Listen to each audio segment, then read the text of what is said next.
That's Bruce Springsteen's daughter, Jessica, competing in the Olympics. She's the youngest person on the U.S. equestrian team, and she's going to be competing tomorrow morning in the team jumping competition. So have you ever wondered what it's like to have an Olympic partner who happens to be a 1,200-pound animal?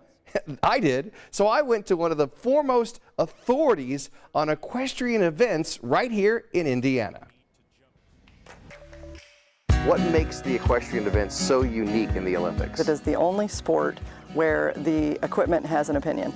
And we treat the horses like the athletes that they are. They have chiropractors, they are treated with the utmost care with massages, pamper them like an athlete would. You're basically having to take a horse halfway around the world to have them compete. Yes, there's a lot of mental and physical preparation to ship the horses around the world. There is a lot of logistics that come into play. There's quarantine for the horses, and you also have to keep them in top form. What kind of a relationship does the rider have with his or her horse? The horse has to completely trust you, especially on the cross-country phase. The horse has no idea where they're going, and the rider has walked the course multiple times, and only the rider knows what obstacles are ahead. The horse has to completely trust the rider and want to do the job. The horse will not jump if they do not want to jump. Track and field events are huge. Those athletes really care about what goes on their feet, but the same with horses. The farriers are the ones who put the shoes on the horses. They are extremely important. There's a saying of no hoof, no horse. It is very true. It's like if a human athlete's feet hurt, they're not going to be able to perform at their best. And the same thing is true with the Olympic horse athletes. I see these riders have vests on. The first vest is a protective vest, and that one's required,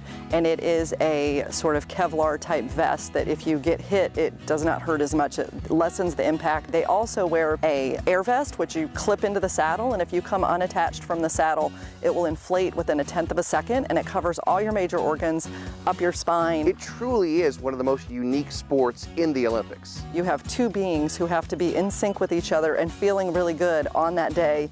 You need them to be at their best.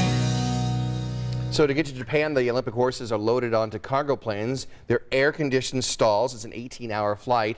By the way, the Canadian team has their plane. It's called Air Horse One. I love that. So here's the big question. If Team USA wins the equestrian event tomorrow morning, do the American horses get medals too? I'm going to say no. I can't imagine that they do. Yeah, I wish they would. It'd be like really cool, like a big Olympic medal, but they don't. Only the riders get medals, which I think is wrong. I think the horses should get medals as well. Because then you know the rider is going to be like, I'll hold that.